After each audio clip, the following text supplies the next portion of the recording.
I will never forget the calm that Nelson Mandela had over the entire period. I said that on the 10th, we were told that he'd be released the following day. We came here in the evening. He was in a pajamas, completely cool, calm and collected.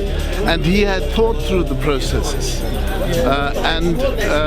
The chaos of his release and his departure from what was then the Victor Verster prison was something that was exceedingly difficult because we didn't have the wherewithal. We had to arrange an event as large as that, large by any stretch of the imagination. But we didn't even have two-way radios. We had to make do with networks that we had and utilize that.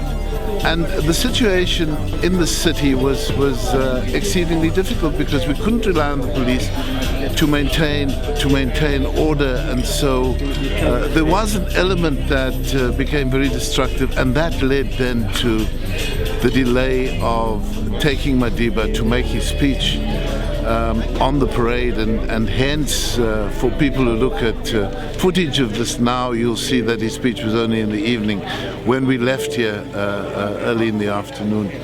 So those were big events, and then we also lost contact with him because we didn't have a means of communication, and it was indeed the Colonel Gribeno of the security police, and we knew him, and he was a cruel man.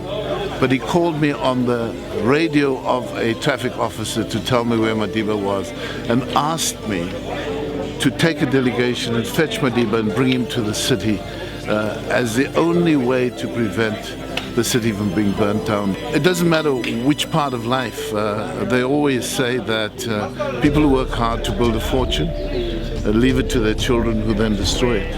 I think our democracy begins to feel a bit like that. It's an entirely new generation of people. There's been a discontinuity, but I believe that those values that are handed to us in our constitution are durable. It's about South Africa belonging to all. It's about honoring where we come from. It's about making the commitment to raising the living standards of each citizen. These are real issues, but you can only do it with absolute honesty if you're clear about whether you've made progress in improving on the quality of life of people and so on. And those are the discussions we try and avoid. He was an inspirational figure. He was a great leader. So inspiring figures like him are very, very rare. He once said that sport had the power to change the world. I was lucky enough to play sport for a long period of time. He was right. The world needs leaders, and I just wanted to come and pay my respects.